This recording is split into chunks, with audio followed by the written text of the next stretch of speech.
It's about people. It's about people who are facing the impact of climate change day in and day out. We want to be able to be taken seriously, even though we don't agree with the UN. Во Данска на светски собир за расправање за глобалното затоплување. Кај што пукна бруката, нели, британски научници конечно кажа, им процурија извештаи дека 30 години лажирале податоци. Well, it seems that the British people are onto this because a recent opinion poll in the Times newspaper clearly shows that the British people no longer believe in so-called man-made global warming. Требаше да потпишат договор со кој на човештвото ќе му се наметнеше еден чудовишен данок за плаќање на користење на природната енергија, сончева, водата, као дождовница, реките, на крај и воздухот. Politicians have hijacked the environmentalist agenda.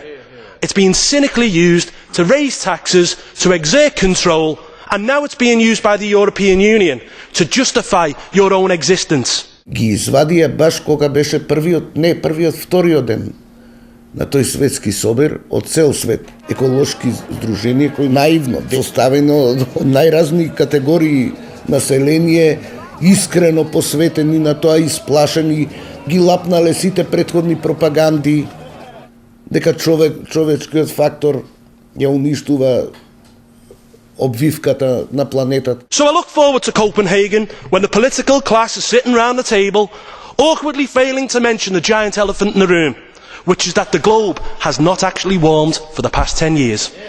Кога ги фатија, ќе ги ликвидираа.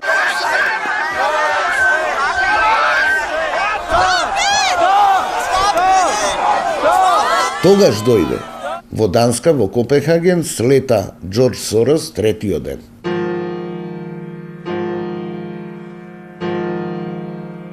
Џорџ Сорос и неговите активисти долги години беа едни од наисторините играчи во така наречената борба со глобалното затоплување, која на крајот излезе вистинска фарса.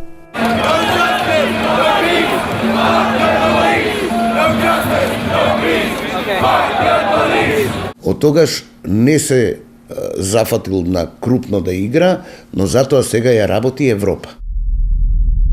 As you may know, the 85-year-old billionaire is a far-left fanatic whose Open Society organization advocates no borders anywhere in the world. Apparently, there's even evidence to show that he looks upon the refugee crisis in Europe, and it's a terrible crisis, as an opportunity for him to further his ideas and his policies. He wants to manipulate the media by funding certain organizations to put his message out there, and they'll suggest stories to journalists. They wanted to pay for journalists to go live in Ukraine and write stories that they thought were good and productive and furthered their agenda. According to Fox News, George Soros is also involved in the Panama Papers scandal. The U.S. news channel published an article on its website according to which the Hungarian-born billionaire, strongly supporting the Hungarian leftist and liberal opposition parties, had 3 companies registered through a Panamanian law office in 3 different tax havens.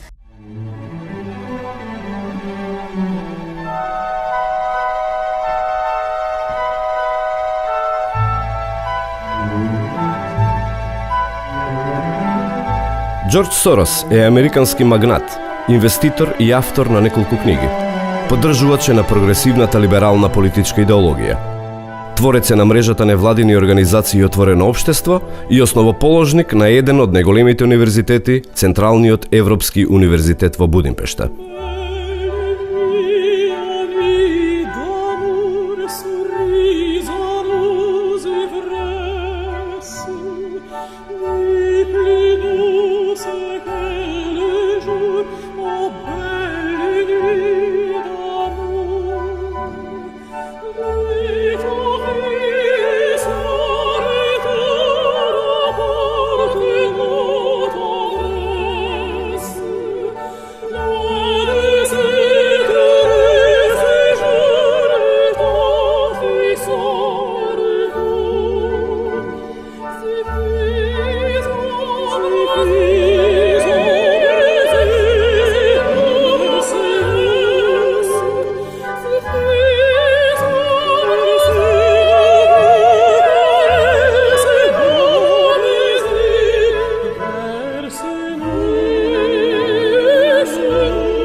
George Soros je čovek koji duboko veruje, pre svega moram da kažem, u principe otvorenog društva.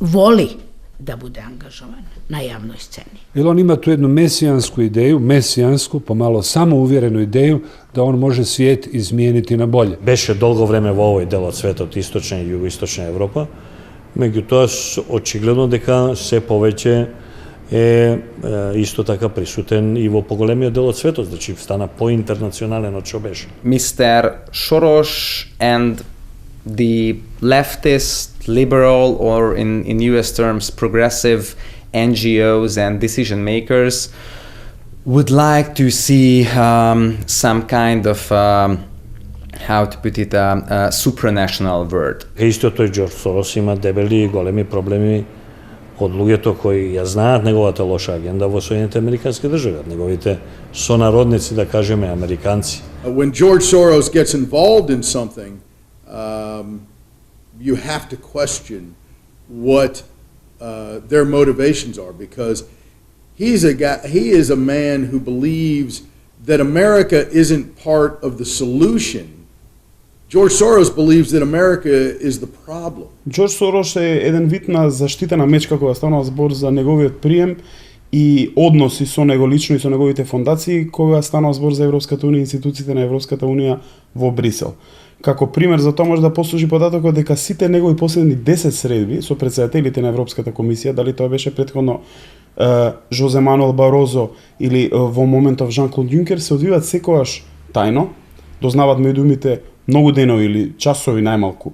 Подоцна се одвиваат на места кои што не се предвидени за средби, бидејќи тие места за состаноци се подостапни за представниците на медиумите, и секогаш од тие средби исходот, односно она за што се говорело, никогаш не е откриено. Бизнисмен кој со шпекулативни сделки на берзата има заработено големи пари и кој дел од тие средства ги има вложено во источна и централна Европа по паѓањето на Берлинскиот зид со отварање на фондацијата Отворено општество. Можем да кажем дека дури формирањето на еврото е негова работа, за која што никој никаде јавно нема прозборувано. Човекот е едноставно монструм во берзанското шпекулирање. Тој точно знае како функционираат капиталите и знае да шпекулира. I think he's ideological. He has a view and he has the money for that. And he has power because of his money, and that's it. So everything that he still believes in that kind of liberalism that I don't think really exists anymore. It just exists because he has the money to sponsor it. Smatra da mu je njegovo bogatstvo donelo jednu veliku prednost. Ali ne bogatstvo kao bogatstvo, nego upravo kroz fondacije, da je angažmanom na raznim temama važnim za pojedina društva, ali za šire, za svet, u stvari uspeo da se bavi nečim što voli. To je jednostavno isturен igrač, isturena marioneta, kada što negativniот гнев од штетите што тој масовно треба да ги направи, уствари доаѓа на него, тоа е како еден вид маша. They would like to minimize the power of nation states and would like to establish some kind of supranational government at the European or at the international level for the sake of humanity, of course. This is, I think, a utopia. Џорџ Сорос јас го препознавам како човек кој е корисен во смисла на промоција и развој на една либерална идеја. Ali on ima tu neku, pomalo možda čak i patološku ideju, da kako on može svijet izmijeniti. Međutim, te dobre ideje koje on sebi zamišlja, ekumenske ideje gdje će nestati nacije, gdje će nestati granice, daju upravo suprotne rezultate. Školski primjer vam je Jugoslavija.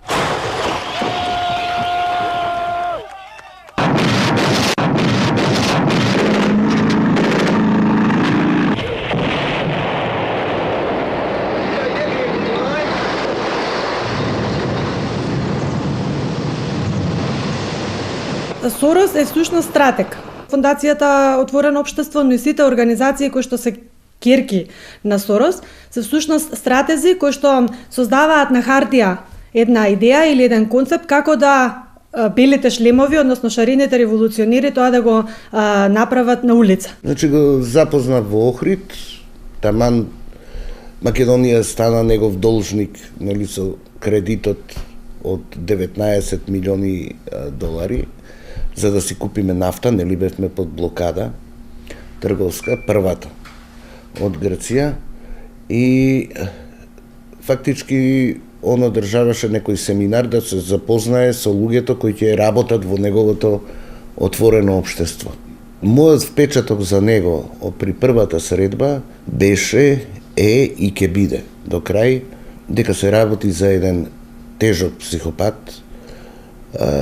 со божествен комплекс.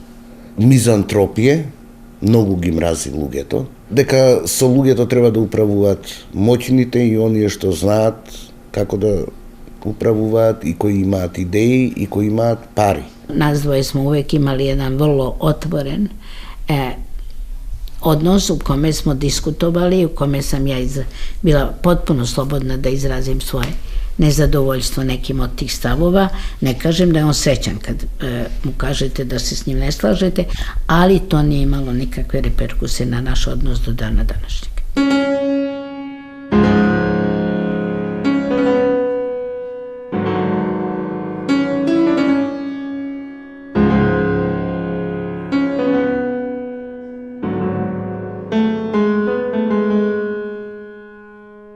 Џорџ Сорос е роден на 12 август 1930 година во Будимпешта. Неговото вистинско име е Ѓерѓ Шварц. Татко му Тивадар Шварц е руски евреин, адвокат и учител по есперанто, кој пред и за време на Првата светска војна бил воен затвореник. Затоа и бега од Русија во Унгарија, каде што се жени со Елизабет. 6 години подоцна, во 1936 година, Тивадар го менува семејното име од Шварц, што значи црн, во Сорос, или да полеташ, да се вивнеш.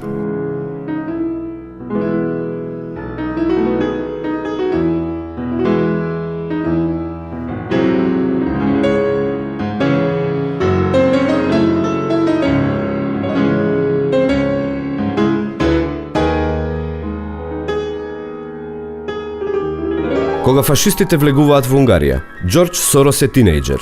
Како евреј, семејството на Сорос се соочува со можна депортација и смрт. Неговиот способен татко успева за целото семејство да обезбеди лажни идентитети и документи. Младиот Сорос е посвоен од чиновник кој работи во Министерството за земјоделие, чија задача била да ги одземе имотите на богатите евреи. И покрај тоа што бил речиси дете, Џорџ Сорос работи во групата на нацистичкиот генерал Курт Бехер, заповедник на економското оделение при командата на СС. Негова работа била да врши попис на имотот на ограбените и убиени евреи. It was actually probably the happiest year of my life, that year of German occupation. For me it was a very positive experience. It's a strange thing, you know, because you see incredible suffering around you and in fact you're in considerable danger yourself. But you're 14 years old and you don't believe that it can actually touch you. You have a belief in yourself, your belief in your father. It's a very happy-making, exhilarating experience.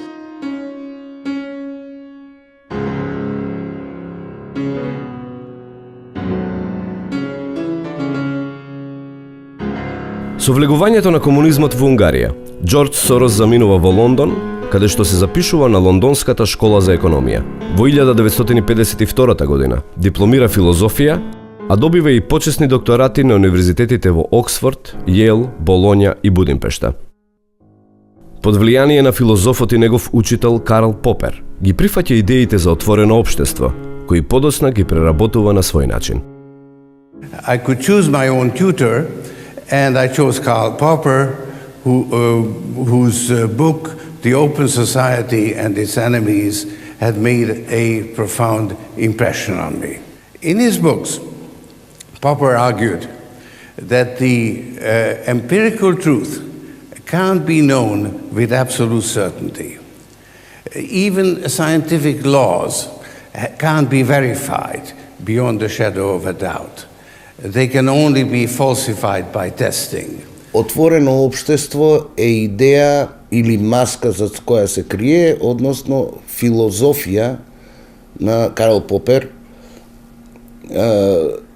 за тоа дека индивидуата треба да биде над општеството. Значи, уште во старт во таа филозофија ќе препознаете една голема фалинка, а тоа е дека се пренебрегнува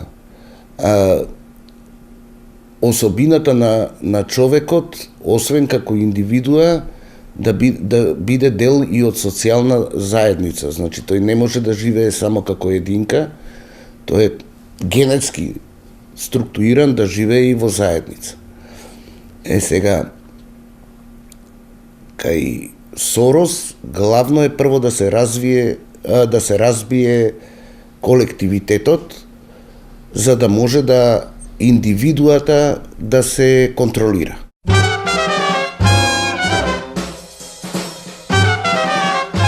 Во 1956 година, Џорџ Сорос се сели во Њујорк, каде што почнува да работи на берза. Некое време ги истражува разликите меѓу њујоршкиот и лондонскиот пазар.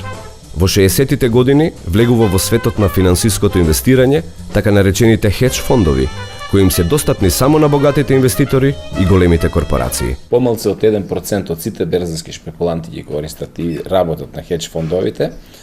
Да едноставно да се изразам за граѓаните да сватат, тоа се уствари слободни играчи на берзак. Не може секој, не му е дозволено на секој да шпекулира и да инвестира со хедж фондови. Прво мора да сте сумите да ви се најмалку 7 цифрени во евра, за воопшто да влезете. Мора да добиете специјални дозволи за тоа и обично тоа се луѓе кои што позади нив имаат и други фондови, банки, кои што заеднички здружен капитал, кои што најчесто е заклучен капитал, кои што долг временски период тие луѓе немаат право на дивиденда, дури немаат право на никаква враќање на парите, дури ако стваруваат и големи профити. Прв ги открива можностите за манипулација со хедж фондовите, што му носи огромни профити и можност за контрола врз светскиот пазар со финансии.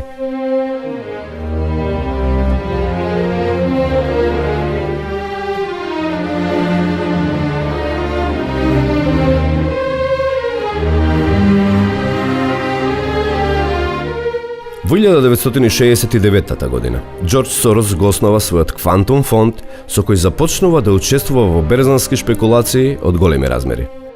Секое купување и продавање е шпекулација. Шпекулација во македонската семантика има негативно значење. Во англосаксонската шпекулација значи само алаш вараш, што би рекле турците. Нати го, дај ми го. Ништо негативно. Џорџ Сорос стана познат од кога, така да кажам, ја сруши англиската банка, која што по мене, тоа не е вистина, он тоа го направи во дослух со британската влада и со англиската банка. Меѓутоа во јавноста тоа нема никогаш да се каже.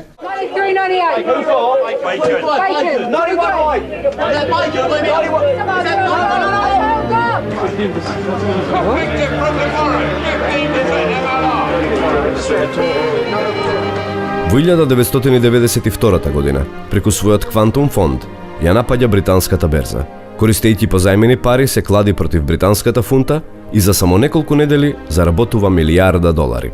Тој правеше вештачко подигање на цените на акциите, он ги купуваше пред вештачки да ги подигне и потоа вештачки ги спушташе. Еве, ако е таа вредноста на акцијата, изразена во количина на вода во чашата, ние кога ја гледаме во профил чашата, гледаме дека тоа е 50%, да кажеме 50 евра од 100. И сега ако јас почнам водата да ја мешам, но вие не гледате дека внатре мешам, туку имате пристап до информации само од надвор, ќе видите дека нивото на водата ќе се подигне. Но дали внатре во чашата има реално повеќе вредност, повеќе вода? Не. Таквите шпекулации се недозволени, со инсайдерски информации и така натаму. Он тоа го направи таму, ги купи акциите пред да почне да ги меша. Акциите привидно за лаиците, за милионите лаици, кои што играт на берза со $1,000, $2,000, $5,000, $100 и така натаму, се види дека тоа е нешто што ќе расте. Он направи преку одредени остручени медиуми во финансиската област фама дека ќе се подигнат, тој ги купи, ги подигне, ги продаде и потоа нормално кога престана да врти лажичето, се спушти и многу луѓе останаа со празни джебови. Today has been an extremely difficult and turbulent day. Massive speculative flows continue to disrupt the functioning exchange rate mechanism. The money that I made on this particular transaction, the estimate is about $1 billion. При овој напад, Британската централна банка ги троши сите резерви за да ја заштити својата валута. Неуспешно. Од тој момент, Џорџ Сорос е познат како човекот што ја сруши банката на Англија, но тој тука не запира. Неговите шпекулации со тајландската валута во 1997 година ја создава големата азиска економска криза. Неговите поддржувачи тврдат дека тој не вршил криминал, туку однапред ги предвидувал настаните.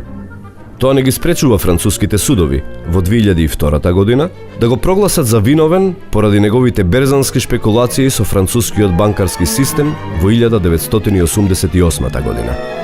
Казната што ја плаќа изнесува $2 милиони.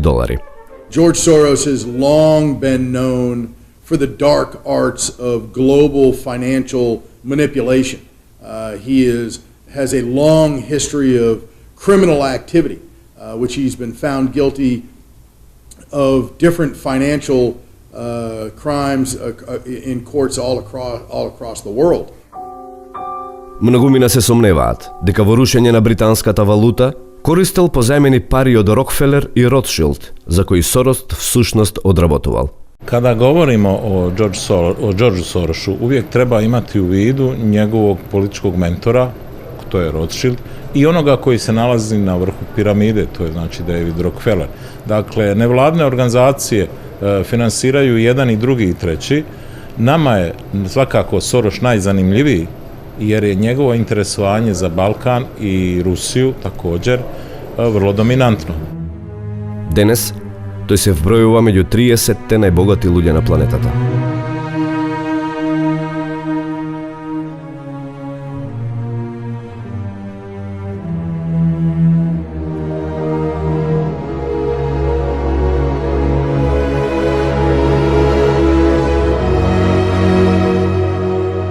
Како еден од најконтроверзните милиардери во светот, Џорџ Сорос се поврзува со многу криминални активности. Сепак, сето тоа се уште спаѓа во доменот на шпекулации, предпоставки и теории на заговор. Она што сигурно можеме да го поврземе со него, се раѓа во неговата Будимпешта.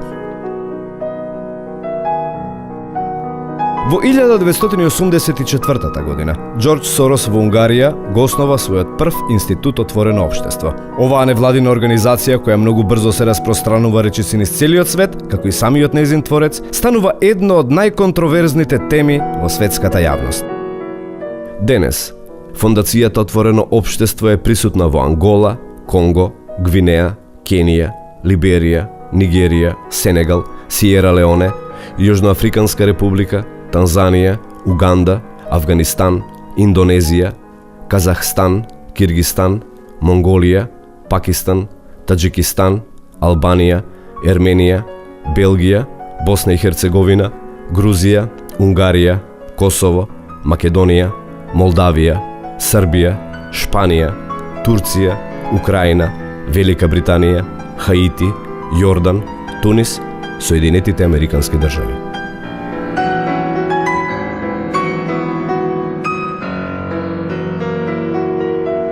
Во последните неколку години, Џорџ Сорос и Отвореното општество практично се во вистинска војна со неговата родна Унгарија, особено со лидерот на десницата и премиер Виктор Орбан, кој неколку изборни циклуси поред добива поддршка од граѓаните.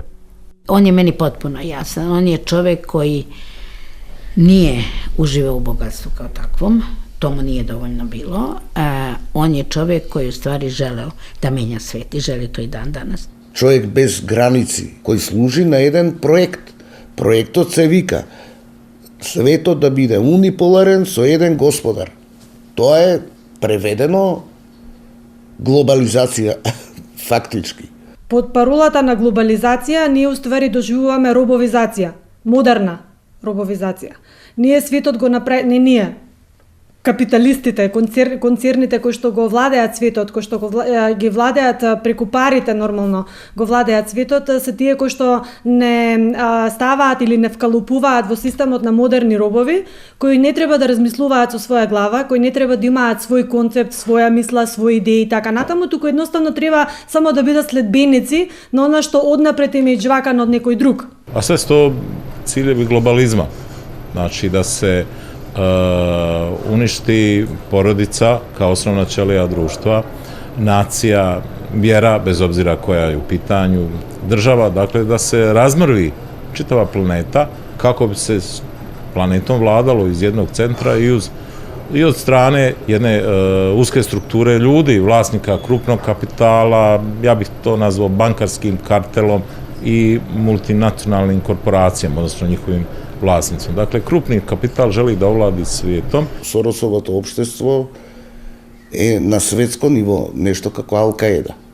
Значи мрежа. Институтот Отворено општество заедно со сите пандани на Отворено општество во другите земји, во регионот, но и во Европа и пошироко, се заснуваат врз една концепција. Тие се антидемократски, тие се антилиберални. Те немаат никаква допирна точка со демократијата, слободата и либерализмот. За нив, слободата и демократијата се само алатка преку која што треба да се манифестира тој гнев кој што главниот творец на Сорос институтите го има кон демократијата и либерализмот. Бидејќи тие не го почитуваат владењето на правото. За нив клучната матрица е владење на олигарсите. Владењето на правото е само една флоскула која треба да се мантра меѓу луѓето, која треба да се креира, околу која треба да се креира некаков илузионизам или некаква наводно почитување на некакви правни документи, меѓународни, европски, национални и така натаму, а во основата на се е профитот на тој кој што ја создава мантрата. Јас сам 12 година водила Фонд за отворено друштво u Srbiji i znam da smo učinili sve da ne učinimo organizacije zavisne od sebe i da smo učinili sve da ostanemo koliko god je moguće neutralni u okviru jednog koncepta koji smo apsolutno zastupali, a to je da se borimo za otvoreno, demokratsko društvo u kome će itekako vladati pluralizam i u kome će se organizovati ozbiljne debate na sve teme koje tangiraju to društvo. Dozvolite večerva da vi čestitam na vas site i na site građani i građanki na Makedonija. Slobodna, suverena i samostojna Makedonija. Само една година по прогласувањето на независноста, отвореното општество на Џорџ Сорос влегува и во Република Македонија. Прво не е тоа невладин сектор, тоа е сектор кој што со невладиност нема никаква врска. Тоа е сектор што спроведува стрикно политички агенди, финансиран од надвор. Лично, например, имам многу забелешки како е водена фондацијата Отворено општество во изминатите 20 и кусур години, но ако се направи некаков сумарум од тоа што кои се резултатите од работата на фондацијата Отворено општество, јас лично знам дека А1 телевизија, например, 93 година се формираше благодарејќи и со поддршка на фондацијата Отворено општество. Тоа е неформална политичка партија и со некаква невладиност, со некакво промовирање на човекови права и слободи, со нивно надградување, апсолутно нема никаква врска. Но многу луѓе исто така добија стипендии и има можност да бидат образувани, да стекнат разни искуства во своите професии. Првата идеја започна со доаѓањето на Сорос во Македонија со земање кредит од 20 милиони долари или што беше тогаш, за да се најде начин полесно да го смениме името и да се удоволи на Грци. Тоа е на прво полнење на буџетот кога Македонија реално нема средства, кога Џорџ Сорос со писмо кој го чита се разбира пратеник од Социјалдемократската партија или тогаш Сојуз на комунисти, партија за демократска преобразба, се обраќа на македонската нација и вели дека се додека вие го носите името Македонија и како јасна идентитетска одредница кој имате македонизмот, јас нема да ви помагам на вас. Разбрав дека постои намера сонцето на Александар Велики да се усвои за државен грб. Ако донесете такво решение, мислам дека ќе ги загубите симпатиите на светот. За жал, и другиот предложен символ, лавот, исто така има негативни импликации. Бидејќи Македонија успеа успешно да се самостои и да започне индивидуално, самостојно да живее и преживува, Џорџ Сорос потоа го смени пристапот и наместо да не ја помага, тој започна да ја одмага, односно неговите пари, наместо како помош пристигаат во Република Македонија за уништување на македонизмот, што му беше јасно одредена цел уште на почетокот на осамостојувањето во 1991 година. Фактички имаме создавање стратешки проект против Република Македонија и уривање на се она што представува темел на Република Македонија како независна и самостојна држава, а од друга страна имаме реализатори на тој проект кои што дивеат по улиците и создаваат вистински хаос. Македонијо, мајко мила, дали гледаш колку многу луѓе те сакаат денес и овде? За прв човек на отвореното општество Македонија, Џорџ Сорос го избира професорот, театарски режисер и тогашен член на Централниот одбор на СДСМ Владимир Милчин. Во изборот на човек од Македонија кој ќе раководи со таа келија, он го има преферирано, значи го предпочиташе Владе Милчин, бидејќи Владе Милчин е негов пандан на локално ниво.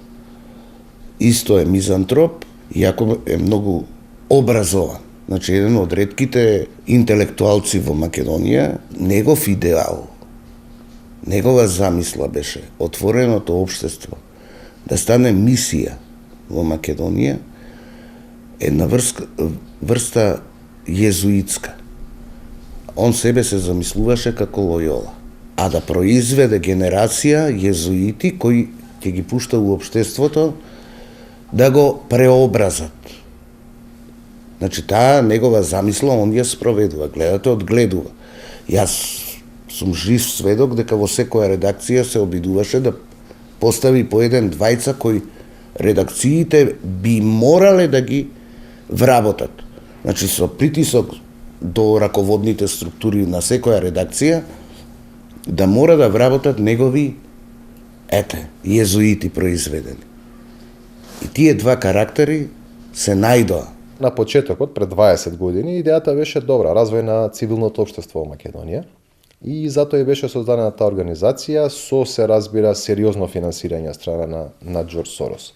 Но мислам дека проблемот настана кај нас кога човекот кој што беше ставен за председател на тоа здружение, односно на таа фондација, всушност наместо да се откачи од политичката партија до која што беше близок, он ја поврза целата таа организација со политичката партија до која што беше близок. Првичниот предлог на Сорос, на Џорџ Сорос, беше избор измеѓу двајца, Доста Димовска и Владимир Милчин.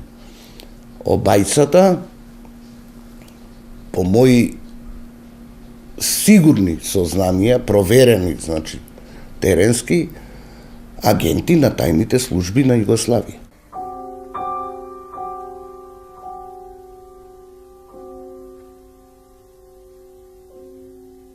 Милчин беше во извршен одбор на СДСМ во 90-тите и до пред некоја година. Он всушност ја злоупотреби таа организација за да дојде на некој начин како едно би рекол крило на СДСМ кое што ќе им помага и кое што после тоа всушност ќе ги организира сите оние политички кампањи кои што би требало на некој начин да им помогнат на СДСМ како партија, значи не на граѓанското општество во Македонија, туку на СДСМ како партија.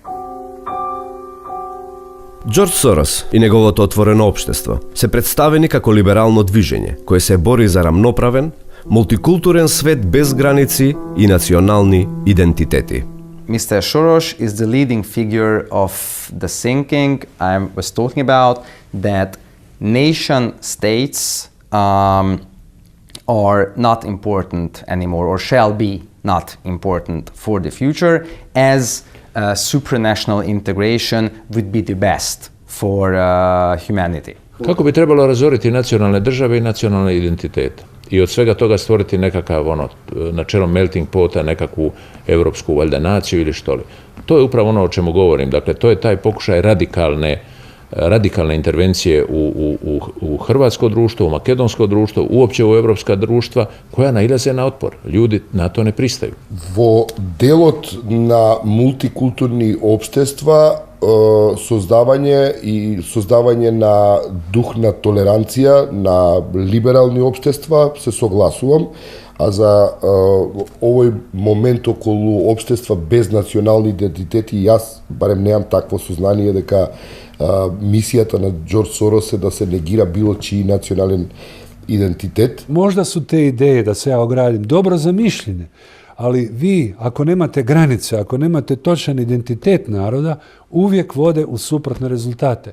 I tu ja zamjeram udrugama, kvazi udrugama, koje su dobrim dijelom i plaćene i financirane od Soroša i njemu sličnih, bilo da su one u Zagrebu ili u Skoplju, da one nemaju neku intelektualnu jačinu. One se samo prave važne sa nekim svojim floskulama, ali iza toga ništa ne stoji. Таа филозофија повеќе ја доживувам како создавање на свет кој е без граници, свет кој ќе обезбеди една хармонија на различностите, што за мене е еден висок цивилизацијски стремеж кој јас лично се стремам. From a purely capitalist point of view, it might make sense because it would create some sort of homogenized market where you can have the same commercials everywhere, you can have the same movies everywhere, you can sell the same goods everywhere.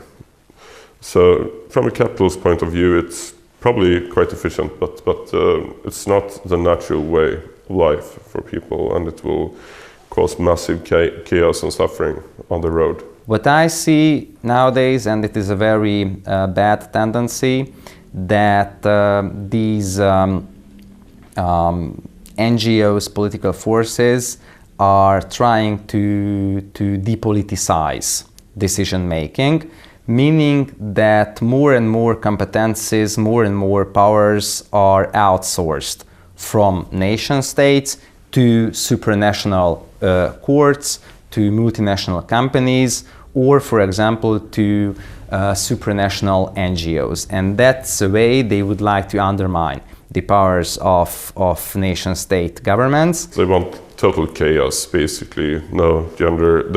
That's why they're pushing for gender equality.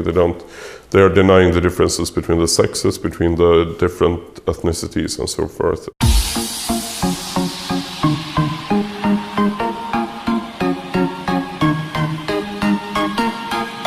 Во светската јавност, Џорџ Сорос директно го поврзуваат со финансирање на абортусот и поддршка на ЛГБТ заедниците. Институтот Отворено општество е еден од повеќето донатори кои што ги поддржуваат овие напори на активистите. Тоа е преку поддршка од различен тип, од финансиска, од експертска, што значи давање на знаење, учење на вештини, помагање при спроведување на одредени акции, чија што крајна цел е подобрување на целокупната, да речем, состојба со човековите права на нашата држава. Многумина го обвинуваат дека борбата за нивни права е само маска за да се удри по традиционалните семејни вредности, уништување на бракот како столб на семејството и намалување на светската популација. Позади ЛГБТ делувањето е заскриена, всушност веќе не е ни заскриена, една многу проблематична идеологија за рушење на суштинските од Бога откриени вистини вредности на живење. Всушност сите оние вредности кои ние ги нарекуваме традиционални, па тие сакаат да ги срушат. Тоа е целта на нивната идеологија.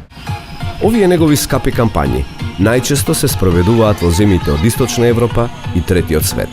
Especially Eastern Europe, which is more traditional and more conservative than Western Europe, has been a target for Soros. Мејнстрим ЛГБТ движењето е прилично конзервативно во таа смисла. 3 клучни барања има мејнстрим ЛГБТ движењето, не тука во Македонија, во светот зборам, а тоа се gays in military, тоест хомосексуалци во војска, значи армија, брак и посвојување деца. Се гледа дека нивната цел е да се разбие од Бога благословениот принцип бракот да биде заедништво на љубов и заедничка волја на маж и жена, на сопруг и сопруга. Односно да се разбие оној брак кој од себе изнедрува живот. Толико инсистирање на очувању породице, кој често долази на еден vrlo агресиван начин из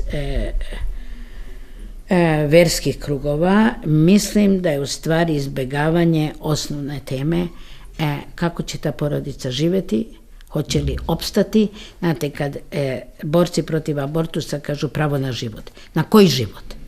Na život dece koja moraju po 15 km ili 10 km da pešače da bi došla u školu, na život porodice koja nema da ishrani svoju decu i da im obezbedi budućnost. Čemu mi pričamo? Тоа е една од хипокризиите кога станува збор за Џорџ Сорос, бидејќи тој е човекот која формираше така наречена декада на ромите и човекот кој во најголем дел ги помага финансиски и ги издржува организациите кои помагаат за промовирање на правата на ромите. А всушност тоа е докажано со светските индекси, ромите се популација која е најбрзо растечка. Всушност тие во најголем дел се размножуваат и од една страна Џорџ Сорос таму преку своите фондации отворено го поддржува сето тоа, а од друга страна неговите институти силно се залагаат и неговите организации, неговите политичари кои му се на платен список, бидејќи Џорџ Сорос има и високи политички представници кои што функционираат во најголем дел од западните општества, кои што исто така имаат јасен и недвосмислен став во поддршка на така нареченото право на избор, а не право на живот. Се разбира, тоа е хипокризија, бидејќи не можеш на една страна да си поддржуваш на нација и да поддржуваш најбрзо растечката популација во светот и истата да ја помагаш со сериозни средства, а од друга страна ти да промовираш право на избор, а да го негираш правото на живот, кој што всушност го оневозможува абортусот. Се разбира, тоа е еден вид на хипокризија и тоа е дел од оној судир кој што го имаат институтите на отворени општества на секаде, дали со католичката или со православната црква, односно со верските организации, кога станува збор за прашањето на животот. Интересен е податокот дека Соросовото отворено општество низ земјите на Источна Европа и Балканскиот полуостров секогаш се практично коалициони партнери на левите, либерални, социјалдемократски партии кои пак вообичаено се произлезени, односно се наследнички на некогашните комунистички партии. Па поправете ме ако грешам, ама колку што знам, Џорџ Сорос и фондацијата Отворено општество беа прилично активни во Белград, да речеме, во крајот на 90-тите години. А јас, колку што знам, Билошевиќ и неговата партија се викаа Социјалистичка партија и тоа беше левицата во Србија, која се конфронтираше со Џорџ Сорос. Ако добро е ги прочачкате фајловите на веб страната на DCLeaks, све е јасно. Значи имате јасно откривање на стратегија како Сорос и неговите, би рекла, приврзаници ги владеат Европската унија, како ги фактички менаџираат изборите во сите земји членки на Европска унија, како ги корумпираат сите политички класи или елити и во Европската унија и фактички светските политичари и како на тој начин успеваат да се наметнат. Сите оние кои што не сакаат да влезат во нивната игра на политичка корупција се на отстрел. Кој е Џорџ Сорос во однос на институциите на Европската унија најдобро може да послужи податокот од летоска од така наречениот кабел на Wikileaks, каде што се покажа дека всушност Џорџ Сорос на платен список има 226 евро пратеници од 751 во Европскиот парламент за периодот 2014-2020, тој е новиот состав, каде што се сите така наречени лево ориентирани или социјал-демократи, либерали европратеници, кои според тој кабел, според таа информација која што е откриена од Wikileaks, се не само на платен список, туку и целосно на располагање за сите идеи што ги промовира така нареченото отворено општество на Џорџ Сорос и кои, како што се наведува таму, служат се достапни на располагање да помогнат во секој поглед. Токму во тој поглед всушност кога можеше се видат и мињата на дело тие 226 европратеници, можевме да видиме ликови како поранешниот еврокомесар за проширување Оли Рен, кој беше всушност креаторот на почетните притисоци од страна на Брисел за така наречениот диктаторшип во Македонија кој го измислија, се разбира, или притисок власта која што од 2006 до денеска се уште е актуелна во Република Македонија. Исто така таму се Кнут Фленкенштейн, Ричард Ховит, Џани Питела, тоа се сите ликови како и бугарските социјалдемократи Станишев и Андреј Ковачев од Европската народна партија, тоа се сите ликови кои што на еден или друг начин лично или со своји изјави, настапи, па дури и посети во Република Македонија, отворено ги поддржувале позициите, јасно и недвосмислено на опозицијата, па дури дел од нив учествува и во така наречените протести на шарената револуција. Соросова мрежа е била vrlo aktivna i vrlo prisutna u hrvatskom društvu. To je bilo negdje, znači u drugoj polovici 90. godine, posebno nakon završetka rata, pa negdje do promjene vlasti 2000. Znači nakon toga se njihov angažman se nešto smanjivao, jer on više nije bio potreban, jer se glavni cilj postigao, vlast je promijenjena i onda ono što je ranije radio Soros i njegova struktura kasnije nastavila ova lijeva vlast. Dakle, to je, više nije bilo potrebe ulagati tolike novce. Soros i uopšte tija pari imaju problemi sa levicom. Ja imam serija od levičari koji se, da kažem što znam, levičare, ti go kaže Jürgen Elsässer, levičare Giulietto Chiesa, koji biše uapsen zato što trebaše da govori vo Estonija, mislim, nikade već, ili vo Litvanija, jedna od baltičkih zemlja. Uapsen jednostavno od policijata i ekstradiran u Rusiju.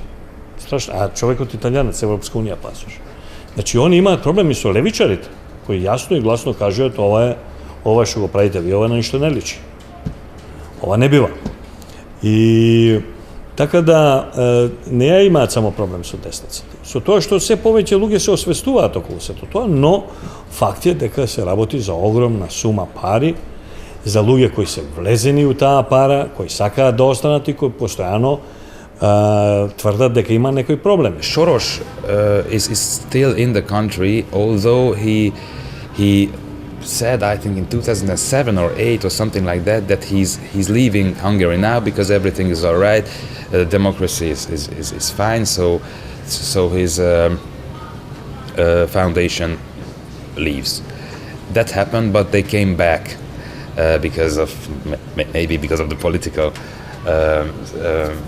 landscape and the changes. It's true that it's very interesting that when a center-right government comes to power in Central Europe, these NGOs become very active, and these NGOs are very loud when there is a conservative government, for example, in Hungary, in Poland, or anywhere else in this region. But on the other hand, they remain quite silent and passive during the times or of leftist or liberal governments. And a very good example for this behavior is the brutal police force attacks in 2006 in Hungary, when peaceful demonstrators of the that time opposition party of Fidesz made a peaceful rally on the streets under a socialist liberal government, and police forces brutally attacked these peaceful demonstrators.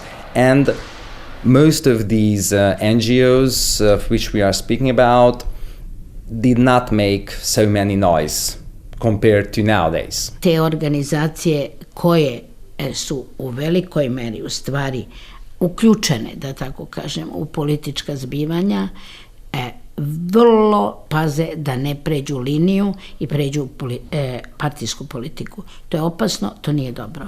Dolazi do jedne konfuzije, kako u tim organizacijama, tako i u celom društvu, i mogu zaista da ugroze kredibilitet kompletnog civilnog društva. Dakle, nisam za politički angažman, ne mogu civilne organizacije da budu opozicija.